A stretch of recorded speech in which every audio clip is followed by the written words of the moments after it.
कहानी शुरू होती है एक ऐसी दुनिया से जहां कयामत आ चुकी है। ग्लोबल वार्मिंग ने सब कुछ बर्बाद कर दिया है, लेकिन उस वक्त किसी को ये पता नहीं था कि बहुत जल्द इंसान ही ज़ॉम्बी में बदल जाएंगे। पेड़ पौधे बढ़ रहे थे, जमीन फिर से हरी हो रही थी, लेकिन फिर भी वैज्ञानिकों की चिंता कम नहीं हुई, क्योंकि कुदरत बार बार इशारा कर रही थी कि दुनिया खतरे में है। हर साल तापमान और बढ़ता गया, जानवरों की प्रजातियां खत्म होने लगीं, और जो खतरनाक बैक्टीरिया बरसों से बर्फ के नीचे सो रहे थे अब आजाद हो रहे थे। वैज्ञानिकों ने कहा यह संकट कई दशकों तक चलेगा या फिर इंसानियत को हमेशा के लिए मिटा देगा। फिर कहानी 10 साल आगे बढ़ जाती है। हम पहुंचते हैं थाईलैंड में। यहाँ खाने पीने का सामान अभी भी थोड़ा बहुत बचा है, और इस सामान को एक जगह से दूसरी जगह पहुंचाने के लिए कुछ लोग काम पर लगे हुए हैं। इन्हीं में से एक था सिंह, जो कभी अंडरग्राउंड बॉक्सर हुआ करता था। एक दिन सिंह अपने साथी के साथ एक पुल के नीचे पहुंचता है, तभी उन पर हमला हो जाता है। लुटेरे घात लगाकर बैठे थे, लेकिन उन लुटेरों ने एक बात नहीं सोची थी कि सिंह आज भी लड़ना जानता था। वो एक एक करके सबको गिरा देता है। उसकी चाल इतनी तेज थी कि वो उड़ती हुई बोतल से भी बच जाता है, लेकिन दुश्मनों की भीड़ बहुत ज्यादा थी, तो उसका साथी जैसे तैसे सामान लेकर वहां से भागता है। कुछ देर बाद वो दोनों अपनी डिलीवरी पूरी कर देते हैं,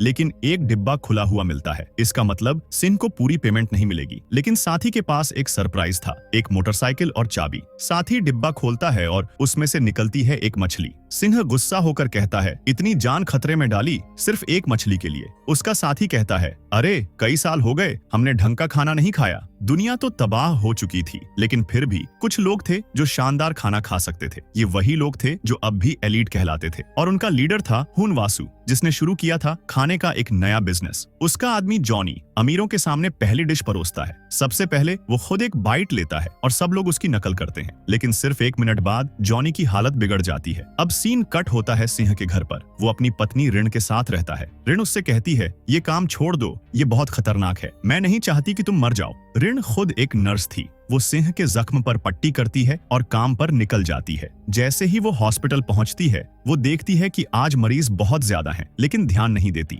हॉस्पिटल में एक लड़का है, बड़ी। वो ऋण की दोस्त का बेटा है। ऋण को उस पर नजर रखनी थी, लेकिन उसकी सर्जरी थी, तो दोनों को अलग होना पड़ता है। तभी ऋण के पास मुख्य डॉक्टर आता है और कहता है, ऑपरेशन कैंसिल करो, एक बहुत जरूरी केस है। वो ऋण को हुन वासु की पत्नी के पास ले जाता है, जो बहुत बीमार थी। हुन चाहता था कि उसे नई मछली खिलाई जाए, क्योंकि उसे लगता था कि इससे उसकी बीवी ठीक हो जाएगी। वहीं दूसरी तरफ डॉक्टर लोग जॉनी को बचाने की कोशिश करते हैं, लेकिन वो मर जाता है और फिर कुछ ही सेकंड में जिंदा होकर नर्स पर हमला कर देता है। जैसे ही ऋण वार्ड से बाहर आती है, वो देखती है कि पूरे हॉस्पिटल में हड़कंप मच गया है। उधर सिंह रेडियो पर सुनता है कि हॉस्पिटल में इमरजेंसी है, कोई भी पास न जाए, लेकिन सिंह वो सीधा अपनी पत्नी को बचाने निकल पड़ता है। हॉस्पिटल के बाहर फौज तैनात थी। अचानक ऊपर से एक सिपाही गिरता है और संक्रमित लोग बाहर निकलने लगते हैं। सैनिकों को कुछ समझ ही नहीं आता और पहले शिकार वो ही बनते हैं। सिंह बिना किसी डर के भीड़ को चीरते हुए अंदर घुस जाता है। नए फौजी दस्ते भी पहुंचते हैं और आदेश देते हैं, जो अंदर हैं सब वापस लौट जाओ, वरना अंजाम बुरा होगा। अंदर का नजारा और भी डरावना था। एक गार्ड सबकी मदद करने की कोशिश कर रहा था।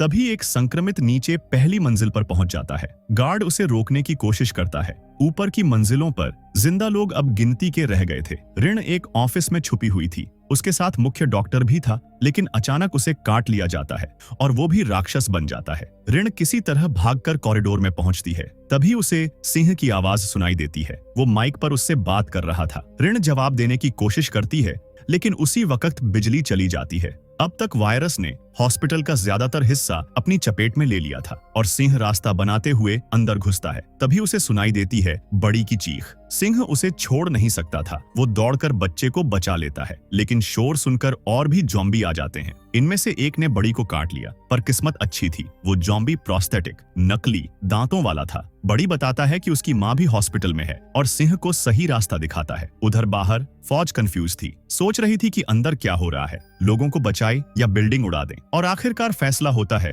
हॉस्पिटल को उड़ाना ही एकमात्र रास्ता है। ऋण इस बीच सिक्योरिटी रूम में पहुंचती है, जहां मॉनिटर पर हर कैमरे का फुटेज चल रहा था। उधर सिंह और बड़ी एक ज़ॉम्बी से टकराते हैं, जो चलते चलते फिसल कर गिर जाता है। बड़ी हंस पड़ता है और उस हंसी की आवाज पर पूरा ज़ॉम्बी का झुंड टूट पड़ता है। सिंह कुछ घूंसे मारकर भागता है। दोनों एक खुला दरवाजा पाते हैं और उसमें छुप जाते हैं। वहां से बिल्डिंग के मचान लोहे के पाइप का इस्तेमाल करके ऊपर की मंजिलों तक पहुंचते हैं। कुछ देर बाद बड़ी अपनी माँ से मिल जाता है। वो बताती है कि ऋण कहाँ है। बड़ी कहता है, हम सब साथ चलेंगे। लेकिन सिंह को उसकी पीठ पर काटने का निशान दिख जाता है और वो औरत खुद मान जाती है, मैं खतरनाक हूँ, बड़ी का ध्यान रखना। उधर ऋण कैमरों में हून वासु को देखती है और उसके पास पहुंचती है। वो दरवाजा खोलने की विनती करती है। वासु कहता है, चिंता मत करो, हमें बचाया जाएगा। और वो सही था, क्योंकि कैप्टन ने आदेश दे दिया था, हून वासु को जिंदा निकालो, इससे पहले कि हम बिल्डिंग उड़ा दें। लेकिन वासु की एक और शर्त थी, मेरी पत्नी के लिए नया ब्लड लाओ, तभी मैं साथ चलूंगा। स्पेशल फोर्सेस पार्किंग की छत से अंदर घुसती है।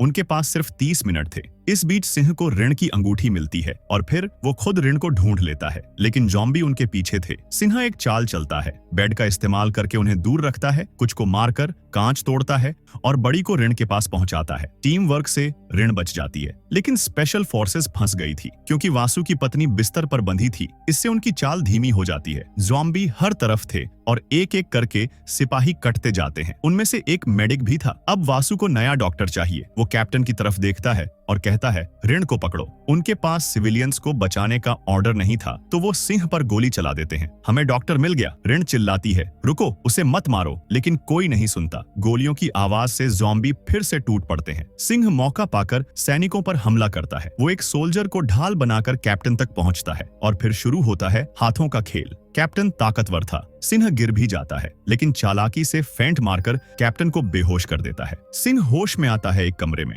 ऋण उसकी चोट पर पट्टी कर रही है। टाइमर पर अब सिर्फ 15 मिनट बचे थे। अचानक फायर अलार्म बजता है। पानी की बौछार गिरती है और जैसे ही पानी गिरता है, जॉम्बी और भी खतरनाक रूप में बदल जाते हैं। हून की पत्नी भी उसी पानी से बदल जाती है। हून उसे छोड़ नहीं पाता और वहीं मारा जाता है। ऋण, सिंह और बड़ी किसी तरह पार्किंग तक पहुंचते हैं। पीछे से जॉम्बी का एक झुंड आता है। सिंह समझ जाता है ये आखिरी लड़ाई है। वो उन्हें रोकने के लिए पीछे रह जाता है। ऋण और बड़ी किसी तरह हेलीकॉप्टर तक पहुंच जाते हैं। सैनिक उनसे कहता है, चिंता मत करो, मैं तुम्हें ले जाऊंगा। लेकिन अंदर से कोई जवाब नहीं आता। सिंह आखिरी दम तक लड़ता है। वो ग्रेनेड निकालता है, कार के पीछे छुपता है और पिन खींच देता है। भयानक धमाका होता है, लेकिन सिंह बच जाता है। वो किसी तरह बाहर निकल आता है और छत तक पहुंचता है, लेकिन हेलीकॉप्टर उड़ चुका था। जॉम्बी फिर से उस पर टूट पड़ते हैं और उसी वक्त पूरा हॉस्पिटल धमाके से उड़ जाता है। फिल्म के आखिरी सीन में हम सिंह को देखते हैं। वो तेल के ड्रम से बाहर निकलता है और फिर से जॉम्बी को मारता है, यानी प्लान फेल हो गया। जॉम्बी अब भी जिंदा है और कहानी यहीं खत्म होती है। बाकी आप लाइक जरूर करें और हम मिलते हैं जल्द ही एक और कहानी के साथ।